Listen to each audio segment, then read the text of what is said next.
لو تناهيتم إلى سر الحياة وصنعتم كائنا حيا نرى. غیر مسلم آیا اور اس نے کہا کہ کیا کیا پابندیاں ہیں، اسلام قبول کرنا چاہتا ہوں. ہمیں دیکھنا ٹوپی میں بیٹھے میں، ہمارے مستورات بھی تھیں کچھ یہاں کے لوگوں کی، تو پردے میں تھی، نماز ہو رہی تو اس کو بڑا اچھا لگا. اس نے کہا یار میں بھی مسلمان ہونا چاہتا ہوں. ملاوی کا تھا، وہیں کا سیاہ فام. تو کہتے ہیں کیا کرنا پڑے گا؟ یہ ہم نے کہا یہ شراب چھوڑنی پڑے گی. یہ کہہ رہے 4 شادیاں کر سکتا ہوں، ہے نا؟ خود ہی بولا نا، حالانکہ میں نے نہیں کہا اس کو، میں نے کہا آٹو پہ ہو گئے اب لوگ آٹو پہ سیٹ ہو گئے. اس کو یہی تھا کہ یار میری زندگی کی تو ساری رنگینیاں ہی ختم، شراب بھی چھوڑ دی، زنا بھی چھوڑ دیا. جنگ تھا بالکل 22-23 سال کا. زنا بھی چھوڑ دو، شراب بھی چھوڑ دو، اور اللہ یعنی سود بھی چھوڑ دو، ماں باپ بھی گھر میں رکھو، بچے بھی پیدا کرو. ویسے وہاں بچے ویسے ہی پیدا ماشاءاللہ بہت ہوتے ہیں. تو یہ کیا؟ تو ایک دم اس کے ذہن میں آیا یار شاید ایک ہی چیز ہے انٹرٹینمنٹ کی، 4 شادیاں کر سکتا ہوں. میں نے کہا بالکل کر سکتے ہو. پھر انہوں نے بتایا انہوں نے بھی کی ہوئی ہیں. ان کو فوراً ایک مثال مل گئی، انہوں نے بھی بالکل کر سکتے ہو. تو پتہ نہیں اب ہو گیا، اگر نہیں کیا نا آپ نے، آپ کو قیامت کی اللہ پوچھے گا. ان کے حوالے میں کر کے آیا تھا. میں نے جلدی اس کو مسلمان نہیں کیا. میں نے کہا پہلے اسلام میں جو پابندیاں ہیں وہ بھی بتا دو. پھر میں نے بتایا کہ 4 کر سکتے ہو، لیکن اس 4 میں گرل فرینڈ نہیں ہوں گی، وہ بیویاں ہوں گی. ان کے پراپر حقوق ہیں، ایک دن ادھر، ایک دن ادھر، ایک دن ادھر، ایک دن ادھر. دیکھنے میں یہ ٹینشن ہے لیکن حقیقت میں یہ ٹینشن نہیں. وہ لطیفہ سنا ہے نا میرا؟ ابے یار تم لوگ بھول جاتے ہو. میں گلشن اقبال میں رہا کرتا تھا، 2 شادیاں تھیں میری ایک وائف گلشن اقبال میں، دوسری ہاکسبے روڈ کے قریب گھر تھا، بہت فاصلہ تھا، اور بائک پہ جانا مجھے بہت مہنگا پڑتا تھا کیونکہ میرے پاس بائک بھی GTO 125 کاواساکی تھی، اس کا پیٹرول ٹھیک ٹھاک. تو اتنا لمبا میں بائک میں جاؤں تو پیٹرول افورڈ کرنا بڑا مشکل تھا. میں بس میں جاتا تھا W11 وغیرہ میں. تو ہمارے محلے میں ایک اسٹیٹ ایجنٹ تھے، وہ مجھے دیکھتے یار میں جا رہا ہوں بس میں بیٹھ کے نا، وہ دوسری زوجہ کی باری دینے، وہ ادھر 1-1.5-2 گھنٹے کی رائڈ تھی. اس کے بعد جا کے پھر اگلے دن واپس گلشن اقبال آ رہا ہوں. صبح مدرسے جاتا تھا، پھر وہاں سے ادھر، پھر اگلے دن وہاں. ایک دن مجھے بس میں چڑھتا ہوا دیکھا انہوں نے، مجھے آ کے کہنے لگے اگلے دن جب میں آیا نا، یار آپ کی لائف دیکھ کے مجھے بہت ترس آتا ہے. میں نے کہا کیوں؟ یار ایک دن ادھر، ایک دن وہ ادھر، پھر ایک دن ادھر، پھر وہ ایک دن ادھر. میں نے کہا آپ کی شادی کو کتنے سال ہو گئے؟ کہتے ہیں 20 سال. میں نے کہا آپ کی لائف دیکھ کے مجھے خدا کی قسم بہت ترس آتا ہے. یہی اسٹائل تھا میرا. کہتے کیوں؟ میں نے کہا ایک دن ادھر، اگلے دن پھر ادھر، تیسرے دن پھر ادھر، چوتھے دن پھر ادھر، 5ویں دن پھر ادھر، 6ٹھے دن، 7ویں دن، پورا سال، 1 سال، 2 سال، 3 سال، 10 سال، 11 سال، 12 سال. میں نے کہا بس کرو، میرا کہنے سے دماغ پھٹ رہا ہے یار، بس کرو بھائی.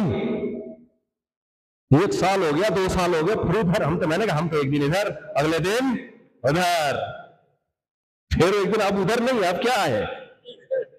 ان بیچاروں کا انتقال ہو گیا، اللہ مغفرت فرمائے.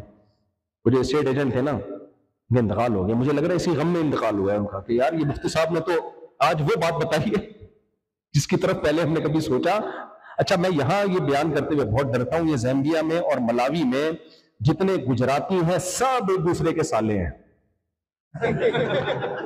سب ایک دوسرے کے سالے. میں جس سے بھی ملا ہوں نا، ظاہر بھائی نے مجھے 2-4 یہ میرا سالہ ہے، سب ان سے ملا، یہ کون ہے؟ وہ میرے سالے ہیں. یہ سب ایک دوسرے کے ریلیٹیو ہیں. تو میں نے کہا میں یہاں کیسے 2 شادیوں کی ترغیب دوں؟ مجھے بہت کہنے لگے یار آپ ترغیب دیں. میں نے کہا سب ایک دوسرے کے سالے ہیں، کوئی بھی کرے گا وہ میرے اوپر بلی آئے گی اس کی.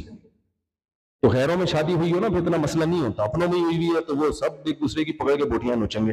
خیر، تو میں نے کہا بھائی خالی شادیاں نہیں ہیں، اس کے حقوق بھی ہیں، وہ گرل فرینڈ کی طرح نہیں ہوتی. سارا نان نفقہ تمہارے ذمہ ہوگا، تو وہ بھی پابندیاں ہیں، وہ بھی آزادیاں نہیں ہیں. 4 شادیاں والا دیکھنے میں عیاش لگتا ہے لیکن اس کی ذمہ داری 4 گنا زیادہ ہے. میرے والد صاحب فرمایا کرتے تھے، اللہ مغفرت فرمائے، کہتے تھے اس زمانے میں ہاتھی پالنا آسان ہے، بیوی پالنا مشکل ہے. اس کے جو ایکسپینسز ہیں نا ٹھیک ٹھاک ہو گئے. ضرور میرے والد صاحب کو بھی کوئی دوسری شادی کی آفر آئی تھی. ہمارے خاندان میں کوئی خاتون بیوہ ہوئی تھی، یا پتہ نہیں عمر زیادہ ہو گئی تھی، شادی نہیں ہو رہی تھی. تو میرے والد صاحب کا ارادہ ہو گیا تھا کرنے کا. ہم تو اس وقت بہت چھوٹے تھے تو ہمیں بعد میں بتایا یہ واقعہ نا کسی نے. تو ہماری دادی نے ان کی ٹھیک ٹھاک کلاس لی نا میرے والد صاحب کی. پھر میرے والد صاحب خود بھی ڈرے ہوئے تھے کہ یار خرچے اتنے زیادہ ہیں. تو خیر تو وہ کہا کرتے تھے بھائی اس زمانے میں ہاتھی پالنا آسان ہے, بیوی پالنا مشکل. تو سوچو جس زمانے میں ایک بیوی اتنی بڑی ذمہ داری ہو تو 4 کتنی بڑی ذمہ داریاں ہوں گی. تو یہ بھی اصل میں عیاشی نہیں ہے. یہ عیاشی جب ہوتی جب گوروں والا سیٹ اپ ہوتا. گوروں میں ایک بیوی ہوتی ہے, ذمہ داری اس کی بھی نہیں ہوتی شوہر کے. آدھا کرایہ وہ دے رہی ہے, آدھا کون دے رہا ہے؟ ہسبینڈ. گیس بجلی کا بل آدھا وہ دے رہی ہے, آدھا کون دے رہا ہے؟ ہسبینڈ. شوہر کو جب چائے پینی ہوگی خود اٹھ کے چائے پیے گا, بیوی کو چائے پینی ہوگی خود پیے گی. برگر کھانا ہے بیگم اپنے پیسوں سے برگر کھائے گی, میاں اپنے پیسوں سے برگر کھائے گا. بچہ وہ تو پیدا ہوگا ہی نہیں, لہٰذا بچے کی رسپانسبلٹی نہیں ہے. اتفاق سے اگر ہو گیا کسی ٹیکنیکل غلطی کی وجہ سے, خامی کی وجہ سے, کوئی سائنسی کچھ فیل ہو گئی ان کی وہاں, کوئی خدائی قدرت وجود میں آ گئی, ان کے ایسے ہی پیدا ہوتے ہیں, ورنہ ان کا بس چلے تو ایک بھی پیدا نہ ہو. بعض دفعہ اللہ پیدا کر دیتا ہے کہ پورا یورپ ہی غائب نہ ہو جائے بھائی, تو کچھ اللہ کہتا ہے کہ اب کچھ میں بھی کروں گا بھائی, ہونے دوں گا پیدا میں. تو وہ اب پیدا ہو گیا تو اس کی رسپانسبلٹی کیا ہے؟ زیادہ تر حکومت پیسے دے رہی ہوتی ہے, نہیں بھی دے رہی ہو تو وہ بھی آدھا آدمی پر آدھا عورت پہ. اور 18 سال کے بعد تو کسی پہ بھی نہیں ہے. ہمارے یہاں تو میرے بھائی شادی ہوئی پہلے مہر کا خرچہ, ولیمے کا خرچہ وہ کس پر ہے؟ 12 تو ہے ہی نہیں اسلام میں, لڑکی کے باپ پہ تو 1% بھی نہیں ہے. مہر مرد دے گا, ولیمہ کون کرے گا؟ مرد کرے گا. نان نفقہ, اس میں فرنیچر, نان نفقے میں فرنیچر آتا ہے, ضروری سامان آتا ہے, وہ ساری ذمہ داری کس کی ہے میرے بھائی؟ مرد کی. بچہ پیدا ہوگا ڈلیوری کا خرچہ مرد کا, اسکول کی تعلیم کا خرچہ مرد کا, چھوٹا آپریشن کا خرچہ مرد کا, بڑے آپریشن کا خرچہ مرد کا, نارمل ڈلیوری کا خرچہ بولو نا یار مرد کا. پھر اس کے بعد مکان, پھر ہاں بچیوں کی تعلیم کا خرچہ مرد کے ذمہ. بچیوں کی شادیوں کی ٹینشن بھی کون اٹھاتا ہے؟ جن بچیوں کی شادی نہیں ہو رہی ہوتی ان میں بھی برین ہیمریج سے اکثر باپ مر رہے ہوتے ہیں, اکثر باپ مر رہے ہوتے ہیں. گورا تو یہ ٹینشن بھی نہیں اٹھاتا. پھر اس کے بعد باپ کو یہ پرواہ کہ میرے مرنے کے بعد ان کا کیا ہوگا. وہ پراپرٹی بنا کے جا رہا ہوتا ہے, گھر بنانے کی فکر میں لگا ہوا ہوتا ہے, یار میں مروں تو ان کو چھت ملے.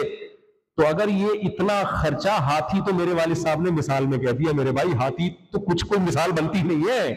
10 ہاتھی ایک طرف, اور پھر اس کی کڑوی کسیلی سننے کی ٹینشن الگ.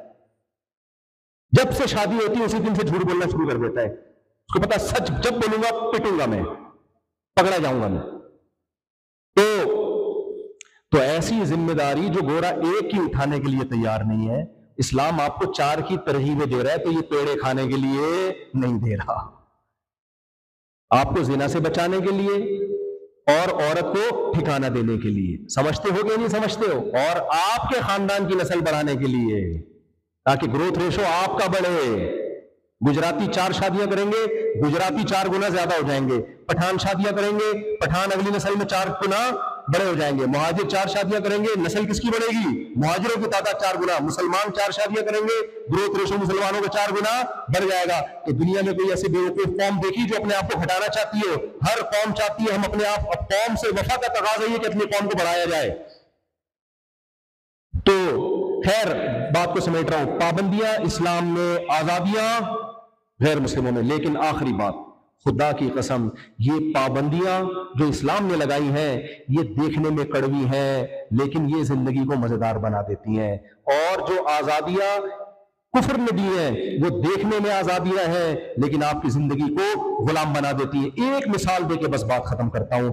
شراب پینے والا آزاد لگتا ہے, ہوتا نہیں ہے. اس کو شراب چاہیے, وہ شراب کا غلام ہے, نہیں ملے گی ڈپریشن میں جائے گا. شراب سے بچنے والا پابند ہے کہ نہیں پیتا لیکن آزاد ہے, نہیں ملے گی کوئی ٹینشن, وہ شراب پیے بغیر خوش رہے گا. ہیروئن پینے والا آزاد ہے, جب چاہے ہیروئن پیے, دیکھنے میں آزاد ہے, حقیقت میں غلام ہے. اس کو جب تک ہیروئن نہیں ملے گی کوئی کام کر نہیں سکتا. وہ ہیروئن سے بچنے والا غلام ہے دیکھنے میں کہ وہ ہیروئن پابند ہے, نہیں پی سکتا, لیکن وہ آزاد ہے. وہ ہیروئن کا غلام.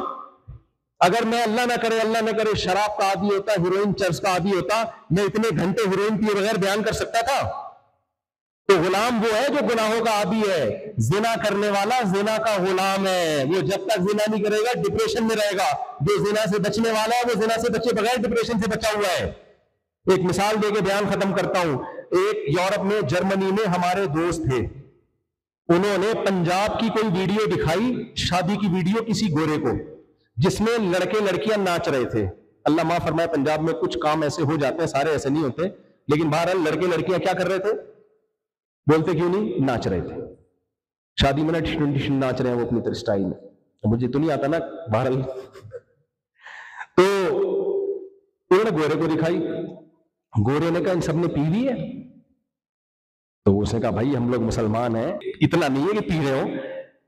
تو اس گورے نے کہا پھر یہ بغیر پیے اتنا خوش کیسے ہیں کہ ناچ رہے ہیں, یہ بغیر پیے اتنا خوش کیسے ہیں کہ لڑکے لڑکیاں آپس میں شادی میں ناچ رہے ہیں. تو وہ ہمارا جو شاگرد تھا وہ کہتے ہیں کچھ میرے پاس جواب نہیں تھا. میں نے کہا دوبارہ ملاقات ہو تو اس گورے سے کہنا کہ تمہیں اس پہ حیرانگی ہو رہی ہے کہ بغیر پی کے یہ مسلمان اتنے خوش رہ کے ایسے رہ سکتے ہیں کہ ناچنا شروع کر دیا.